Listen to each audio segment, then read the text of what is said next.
La tierra tembló justo antes del amanecer. El sonido vino primero, como 100 caballos exhalando fuego en la oscuridad. Luego vinieron los gritos de guerra, agudos y ascendentes, rebanando el frío silencio de la mañana como una cuchilla. Marta estaba descalza en el porche, su linterna parpadeando con el viento, las manos temblando alrededor del rifle que apenas sabía disparar. Los jinetes comanches aparecieron como fantasmas a través de la niebla, 50 fuertes, con sus rostros pintados en vetas de carmesí y ceniza. Al frente cabalgaba un hombre envuelto en pieles de lobo, su mirada fija directamente en ella. Levantó una mano. Los demás se detuvieron. El tiempo se congeló. Y entonces ella lo vio. Detrás de él, en un caballo pintado, cabalgaba el niño que ella pensó que había salvado. Pero, ¿era esto salvación o traición? Había polvo en todo. En las costuras de la madera del porche, en el espacio entre las páginas de su Biblia gastada, e incluso en los pliegues del único vestido que usaba la mayoría de los días. De color azul oscuro con mangas deshilachadas, el viento lo llevaba a diario desde el oeste, seco y lleno de susurros, como si tuviera un lugar al que ir y demasiados secretos que guardar. Marta vivía en las afueras de un pueblo que no la quería. Un tejado de tejas agrietadas y una cerca inclinada. A 30 pasos pasaba la vieja campana de la iglesia que ya no sonaba. Se mantenía a sí misma, no por elección, sino porque la gente del pueblo se aseguraba de que supiera que no era bienvenida. Decían que traía mala suerte, que veía cosas, que hablaba con los muertos. Nada de eso era cierto. No realmente, pero los rumores crecen más rápido que las cosechas en el oeste, y los de ella tenían raíces demasiado profundas para ser arrancados ahora. Una vez, hace mucho tiempo, había caminado erguida y reído a menudo. Pero eso fue antes del fuego, antes de que el grito de su marido se desvaneciera en cenizas, y el lado izquierdo de su cara se derritiera en una cicatriz que no la dejaba olvidar. Ahora caminaba con un ligero cojeo, inestable en las mañanas frías, y su voz se había vuelto más suave, como si el mundo hubiera puesto su dedo en sus labios y le hubiera dicho que se callara. El pueblo también obedecía ese silencio. Los domingos se sentaba sola en el banco de atrás mientras los demás se llenaban al frente. No le pedían que contribuyera con comida a las comidas comunitarias, ni su nombre estaba en las listas de oración. El predicador asentía cuando sus ojos se encontraban, pero nunca decía su nombre desde el púlpito. Era más fácil así para ellos. Para Marta, era simplemente más de lo mismo. Los niños susurraban cuando ella pasaba, y sus madres los acercaban como si la cicatriz en su cara pudiera saltar por el aire y aferrarse a su piel. Nunca los regañó. Recordaba haber sido joven una vez antes del fuego, antes de la guerra, antes de que el hombre amable con la sonrisa torcida saliera una mañana y no regresara. Él había sido su todo. Ahora no tenía nada, excepto la casa y el silencio. Habían pasado 3 años desde la muerte de su marido. La guerra había terminado meses antes, pero la muerte tardó en recibir el mensaje. Había salido a ver el ganado herido de un vecino, y todo lo que encontraron fue su sombrero. Sangre en el ala, una flecha a través de la corona, ningún cuerpo, solo un mal final y preguntas que aún resonaban más fuerte que los disparos en su mente. Marta dejó de esperar respuestas, dejó de hablar mucho. La tierra no necesitaba ruido, necesitaba manos y paciencia. Cultivaba patatas en un rincón del patio, alimentaba a las gallinas en otro. Los días pasaban como el viento a través de la hierba seca, lentos, olvidables y ásperos. Una tarde, vio el sol desangrarse en el horizonte, un cielo color whisky extendiéndose sobre las colinas. Esa fue la primera vez que lo escuchó, el aliento agudo e irregular de alguien cercano. Lo encontró justo detrás del gallinero. Un niño, no mayor de 10 u 11 años, con el pecho desnudo y tiritando bajo un arbusto de espinas. Su pierna izquierda estaba envuelta en una tira de tela descolorida, empapada en sangre y tierra. La miró fijamente, con los ojos salvajes y alerta como un animal atrapado. Comanches. No había forma de equivocarse. El corte de su mandíbula, el collar de hueso, las marcas de tinta afiladas a lo largo de su hombro. Debería haber corrido cuando la vio, pero no podía. Esa pierna estaba demasiado mal. Marta no habló. Simplemente se arrodilló lentamente con las manos abiertas. Sus ojos se movieron entre sus manos, su cara y su cicatriz. Él se estremeció. La mayoría de la gente lo hacía, pero no intentó alejarse gateando. Tal vez vio algo familiar en su propia fragilidad. Sin una palabra, ella lo levantó. Era ligero, febril y frágil, y sus rodillas casi cedieron mientras lo llevaba adentro. Lo acostó en el viejo catre en el que su marido solía dormir, sacó un paño húmedo del lavabo y comenzó a limpiar la herida. Él siseó. Ella lo calló suavemente. No se intercambiaron nombres. Él no conocía su idioma, y ella no conocía el suyo. Pero el dolor también era un idioma, y esa noche ambos lo entendieron. Durante los siguientes 2 días, Marta cuidó del niño en silencio. Hirvió hierbas, machacó raíces y trató de no pensar en lo que pasaría si alguien del pueblo veía la sombra en su ventana que no le pertenecía. Por la noche, se sentaba en la mecedora y veía al niño respirar. La fiebre se rompió la segunda noche. Abrió los ojos y miró el techo como si lo hubiera visto antes en un sueño. Por la mañana, comió. Por la tarde, sonrió. Fue la primera sonrisa que había visto en meses, tal vez años. Rompió algo en ella, algo que había enterrado demasiado profundo para las palabras. No preguntó por qué estaba solo. No preguntó cuán lejos había llegado. Simplemente sabía que era el hijo de alguien y alguien vendría a buscarlo. En la cuarta mañana el viento cambió. Vino del este esta vez, más frío, con un olor diferente, lluvia tal vez o pólvora. Marta se paró en el porche con una taza de hojalata en la mano y el niño dormía detrás de ella, las mantas subidas hasta la barbilla. Sus ojos escanearon el camino de tierra que serpenteaba desde las colinas. Fue entonces cuando lo vio. No un jinete, un caminante, una figura solitaria con un guardapolvo marrón, el sombrero bajo, paso a paso, lento como si no tuviera a dónde ir.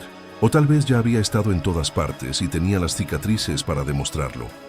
Ella se puso rígida, apretando la lata con más fuerza. Los extraños no pasaban sin una razón, no tan lejos. Cuando llegó a la cerca, se detuvo. Una mano descansaba casualmente en el pestillo de la puerta, la otra cerca del revólver en su costado. Su rostro estaba en sombras, pero cuando inclinó la cabeza, la luz capturó su mandíbula, áspera, desgastada, con un ligero corte curándose justo debajo de su pómulo. Él no habló. Ella tampoco. Todavía no. Solo el viento entre ellos y el sonido de un gallo cacareando desafinado en el fondo. Se inclinó lentamente. «Señora». Su voz era baja, ni dura ni suave, solo lo suficiente para transportarla. Miró más allá de ella por un segundo. Sus ojos se dirigieron hacia la ventana donde la cortina se había movido. Tal vez vio la forma del niño, tal vez no vio nada en absoluto. «No estoy aquí para tomar nada», dijo, «y seguro que no estoy aquí para venderte una Biblia». Eso casi la hizo sonreír. «Casi». «¿Para qué estás aquí?», preguntó ella. Su voz estaba ronca por el desuso, pero firme. Se encogió de hombros. «Escuché que alguien por aquí estaba cuidando a un perro herido. Pensé que podría ser una metáfora digna de investigar». Ella entrecerró los ojos. «¿Eres un cazarrecompensas? Si lo fuera, lo diría». El silencio volvió a caer. Se estiró, pero no incómodamente. Como dos personas probando cuánto tiempo podían respirar en el mismo espacio sin necesidad de llenarlo. Marta lo estudió. No parecía asustado. Y lo que es más importante, no miró su cicatriz de la misma manera que lo hacían los demás. La miró como si ella todavía existiera. «No busco problemas», dijo ella. «Bien», respondió él. «Los problemas no necesitan ser buscados. Tienden a encontrar a la gente por sí mismos». Se dio la vuelta como si estuviera listo para irse. Luego se detuvo. «¿Tienes agua?». Ella asintió. Hizo un gesto con la barbilla hacia el pozo detrás de la casa. Él se bajó del camino y entró en su mundo sin dudarlo. No hablaron mucho ese día. Bebió, volvió a inclinar su sombrero y se alejó detrás del granero, donde ató su pequeña cama enrollada bajo un árbol.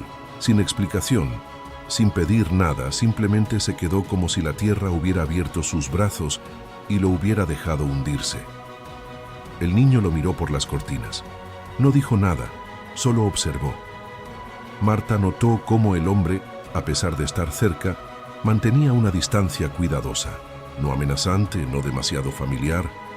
Más tarde esa tarde, encontró un fajo de leña fresca en su porche. Un pequeño gesto, pero se sintió más grande de lo que era. Esa noche, cuando el viento volvió a levantarse, no cerró la puerta con llave.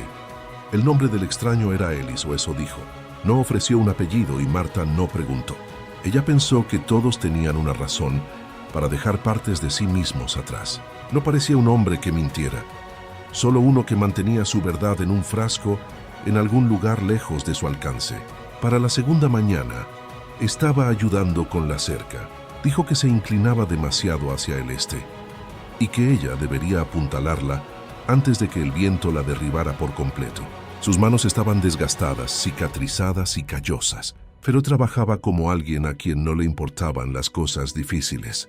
No preguntó por el niño, no preguntó por la cicatriz, pero una vez después del atardecer, la miró fijamente por un largo momento y dijo: «El mundo no es amable con aquellos que no puede entender. Parece que tú lo sabes». Ella se encontró con su mirada.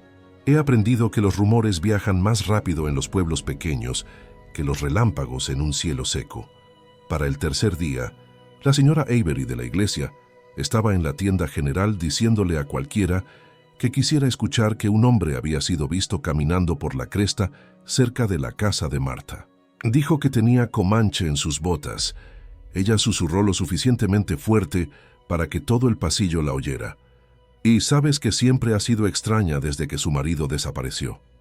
Alguien más mencionó que no habían visto al sheriff en más de una semana. Otro juró que había oído tambores la noche anterior. Al atardecer, 3 hombres habían salido a ver a la viuda. Marta los vio antes de que llegaran a la puerta. Estaba desgranando guisantes en el porche, mientras Ellis se paraba en silencio en las sombras del granero. Los vio venir, siluetas delgadas y enojadas levantando polvo como si fueran dueños del suelo. «Buenas tardes, señorita Marta», llamó uno. Su sonrisa era demasiado amplia para ser amigable. «Solo vinimos para asegurarnos de que estuviera a salvo. Han pasado muchas cosas extrañas últimamente». Ella no se levantó. «Estoy bien. Escuchamos que podría tener un invitado. Pensamos en ofrecerle algo de compañía». Detrás de ella, la puerta crujió ligeramente. Sabía que el niño estaba escuchando. Ellis salió entonces, limpiándose las manos con un trapo. Parecía que acababa de terminar de arreglar una rueda. No como si estuviera listo para una pelea, pero algo en sus ojos decía lo contrario. «No es mi intención interrumpir», dijo, «pero la señora ya tiene compañía y supongo que eso es todo lo que necesita esta noche». A los 3 hombres no les gustó eso. Sus caballos se movieron. Las manos se dirigieron a las caderas, pero ninguno de ellos era estúpido. El líder escupió en la tierra. «Seguro que sabes cómo elegir a tus amigos, Marta». Ella le devolvió la mirada. «Tú también». Se marcharon en una nube de resentimiento, y ella supo que volverían con más hombres y menos preguntas. Esa noche, el niño finalmente habló. Una palabra en voz baja, desde el rincón oscuro de la habitación donde yacía. «Padre». Marta se congeló, se volteó lentamente. Señaló el horizonte donde el viento había cambiado de nuevo y traía el sonido de tambores distantes. Bajos, firmes, acercándose, vinieron al anochecer. No guerreros, no comanches. Gente del pueblo, 3 mujeres, 2 hombres, un predicador. Todos con una rectitud prestada. No traían antorchas, pero no las necesitaban. Sus voces ardían de la misma manera. «No puedes darles refugio, Marta». La señora Avery se paró al frente, con los brazos cruzados, el sombrero demasiado apretado en sus rizos. «Tú de todas las personas, después de lo que le pasó a tu marido». Marta se paró en la puerta con las manos apretadas a los costados. El niño se escondió detrás de la cortina de nuevo. Ellis no estaba a la vista. Ella deseó que lo estuviera. «No los invité aquí», dijo fríamente. «No estamos pidiendo permiso», añadió el predicador Geller. Su Biblia colgaba de una mano como una amenaza. Esta tierra no te pertenece si la estás usando para albergar el pecado. Marta salió, cerrando la puerta detrás de ella. Pecado, repitió. Es un niño, le dispararon, está solo. Es un comanche. Las palabras cayeron como piedras. Y te has metido con un vagabundo con un arma y sin nombre. La voz de la señora Avery tembló con veneno. ¿Crees que la gente no se ha dado cuenta de lo que sucede después del anochecer? ¿Crees que puedes esconderte detrás de tus cicatrices para siempre? Marta se estremeció apenas. Pero eso fue todo lo que necesitaron. El predicador dio un paso al frente, levantando la voz ahora. Has vivido en la sombra durante años, Marta. Pero esto es rebelión, Dios lo ve. Todos nosotros lo vemos. Ella no dijo nada, solo los miró, dejando que el peso se asentara como ceniza, dejando que la humillación subiera por su garganta como bilis. Entonces uno de los hombres, Tom Kinley, le tiró algo a los pies, una muñeca de trapo, hilo rojo, ojos negros. Ella la reconoció. Había pertenecido a su hija, la que nunca mencionaban, la que estaba enterrada en el campo lejano. Sus rodillas se doblaron. La dejaste allí, dijo él. La dejaste morir mientras persigues fantasmas en el bosque. Marta se derrumbó en el porche, con el pecho agitado. Sus manos se extendieron, no para coger la muñeca, sino para sostenerse, para no ahogarse en el repentino mar de la memoria. Nadie la ayudó. Nadie la tocó. Se dieron la vuelta y se marcharon, dejando la muñeca en el eco del juicio en la tierra fría. El niño abrió la puerta lentamente, con los ojos muy abiertos, en silencio. Ella volteó la cara para que él no la viera llorar. Esa noche no empacó nada. Simplemente salió por la puerta trasera hacia el bosque. Subió por las colinas, sin dirección, solo para alejarse. El cielo se oscureció detrás de ella. Las nubes se tragaron la luna. El frío se metió en sus botas, adormeciendo sus pies. Aún así no se detuvo, ni cuando las ramas cortaron sus brazos, ni cuando los lobos aullaron desde las crestas lejanas. Caminó hasta que el dolor de la respiración le recordó que todavía estaba viva, y luego se desplomó. La nieve llegó de repente, una cruel tormenta de abril. Los copos helados cubrieron sus hombros, su cabello, sus manos. Se acurrucó bajo un cedro, temblando. No rezó, no tuvo esperanza. Esperó a que el frío la llevara como se había llevado todo lo demás. Al principio no lo escuchó.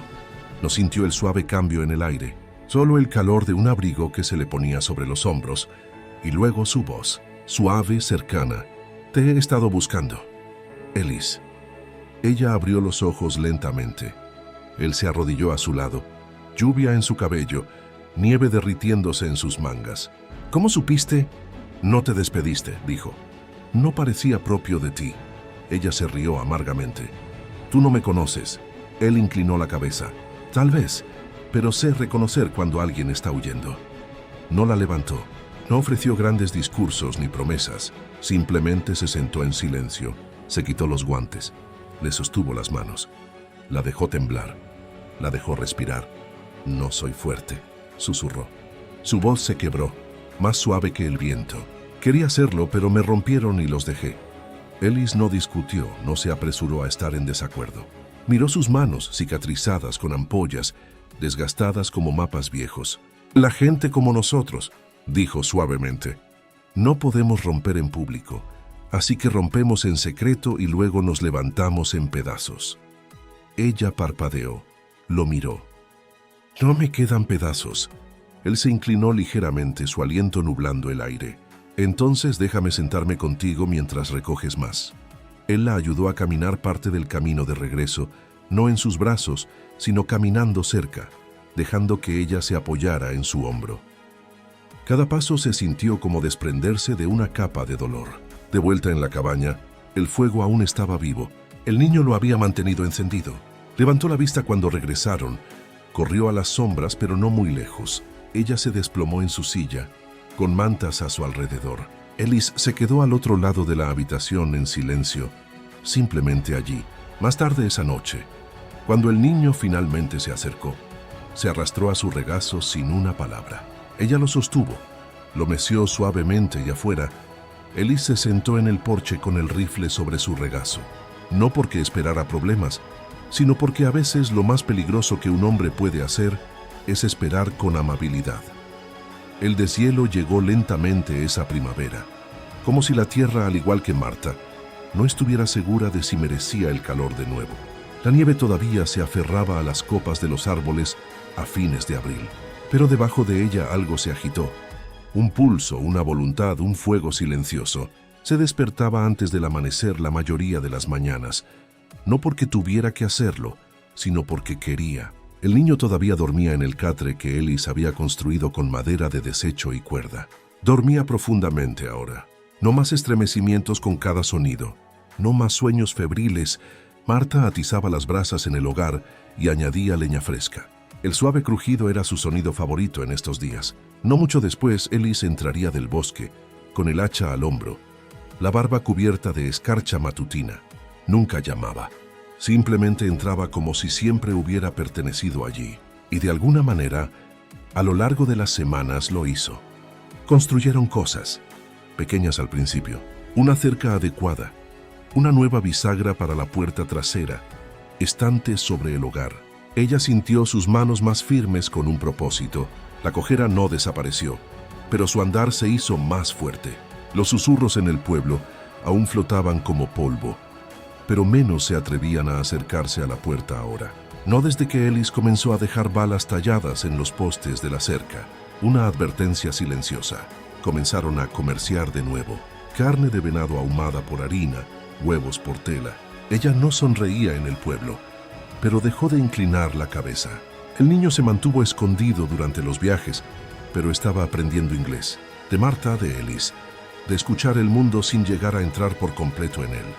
Una tarde, mientras el sol se ponía detrás de los álamos, Ellis se apoyó en la barandilla del porche, viendo a Marta cepillar el cabello del niño, con dedos tan suaves como el viento de primavera. ¿Alguna vez piensas en irte?, preguntó. Ella no se volteó. Todos los días. Él asintió lentamente. «Pero te quedas». «Me quedo», dijo. «Porque si me voy ahora ellos ganan». No dijo nada, solo la miró. La larga cicatriz en su cuello captando la luz del fuego como un rastro de dolor antiguo. «Me avergonzaba de ella una vez», dijo de repente. «Mi cojera, mi cara, mi silencio.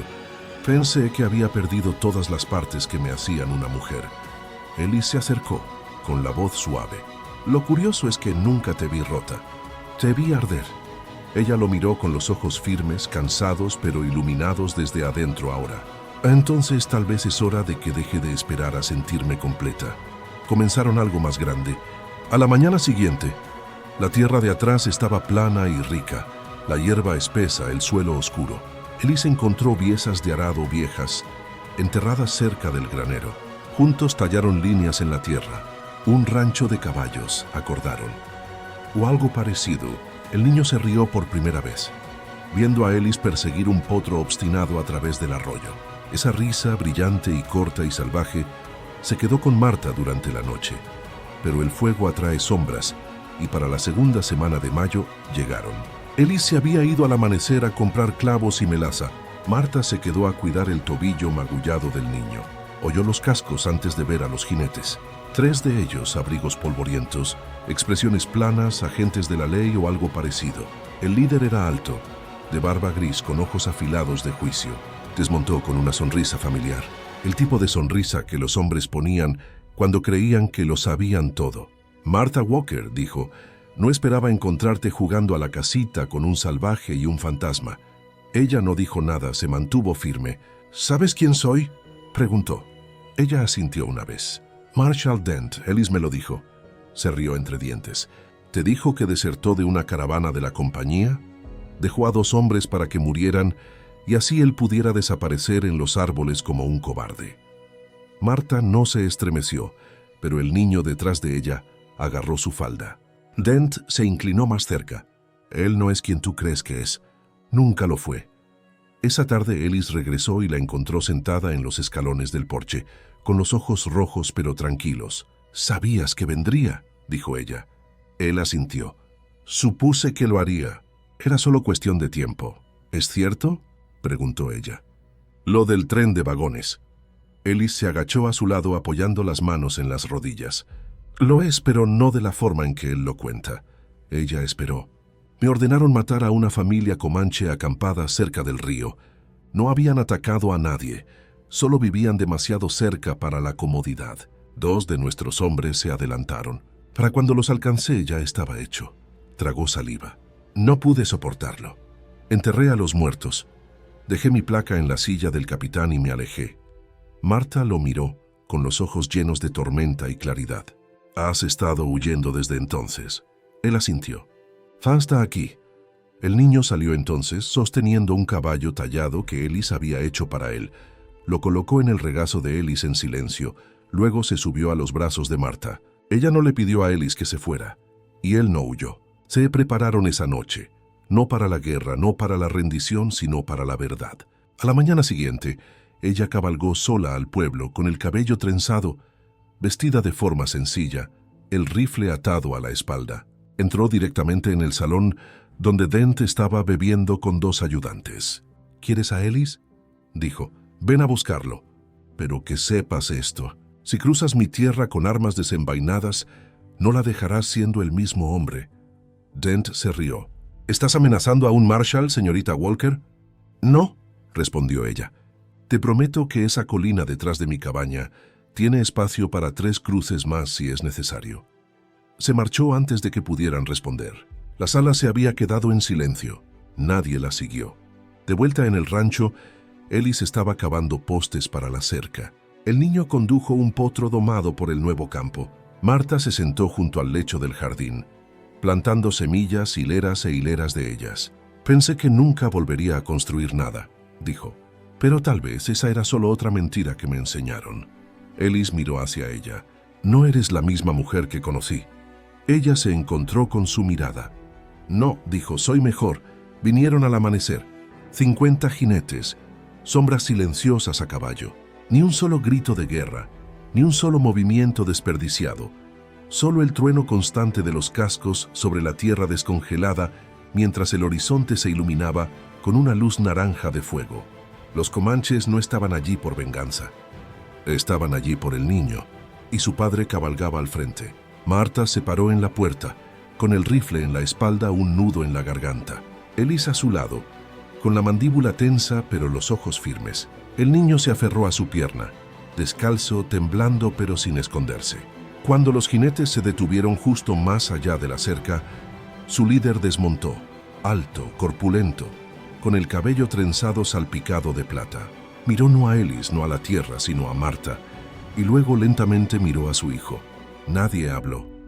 No hasta que el niño soltó la mano de Marta y dio un paso al frente. Dijo algo en comanche, una voz pequeña, un tono firme. El hombre se arrodilló.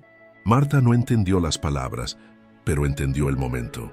El padre abrazó al niño, le apretó la cara contra el hombro, no como un guerrero, sino como un hombre que pensó que lo había perdido todo. Luego, después de un momento, el hombre se puso de pie y miró a Marta de nuevo. Esta vez asintió, no por gratitud, no por cortesía, sino por reconocimiento.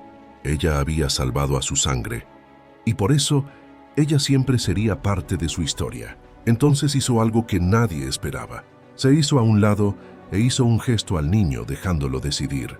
El niño se volteó, miró entre el alto guerrero y la mujer que se había convertido en su hogar. Sus ojos se demoraron en Marta, luego en Ellis y luego tomó la mano de Marta. Sintió que sus pequeños dedos se deslizaban entre los suyos, pequeños, cálidos, seguros. Y en ese momento, 50 guerreros inclinaron la cabeza en un acuerdo silencioso, sin palabras, sin ceremonia, solo una verdad compartida entre personas que habían perdido y encontrado cosas demasiado sagradas para explicar.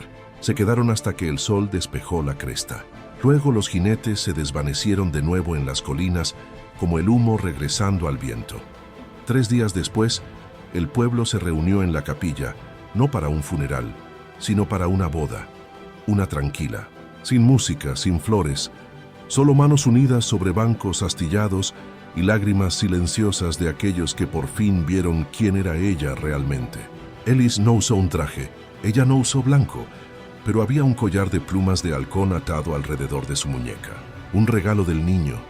Y cuando se besaron, la luz a través de las vidrieras atrapó la cicatriz en su cuello, no para avergonzarla, sino para coronarla. La gente del pueblo nunca habló mucho de ello. Algunos todavía volteaban la cabeza, pero otros, el panadero, el herrero, Incluso la mujer que una vez la llamó maldita, comenzaron a asentir en las calles, luego a decir, hola. Pequeñas grietas en la vieja piedra. El rancho creció, las cercas se multiplicaron, se construyó una casa de ahumado, y en la primavera, los potros salvajes corrieron por el lecho del arroyo, sus crines atrapando la luz dorada. Llamaron al niño Thomas en honor a un hombre que Ellis una vez había enterrado con sus propias manos, un nombre para honrar a los muertos y comenzar de nuevo. Una tarde de invierno, Marta se sentó junto al fuego, viendo a Ellis remendar una silla de montar. Thomas yacía acurrucado en una manta, tarareando una vieja melodía comanche en voz baja. Marta se volvió hacia la ventana. La nieve caía suave y lentamente más allá del cristal. El mundo estaba en silencio. ¿Completa? Ellis levantó la vista. ¿Alguna vez pensaste que llegaríamos aquí?, preguntó. No, dijo ella rozando con los dedos el cabello de Thomas. Pero dejé de esperar a que alguien más me rescatara.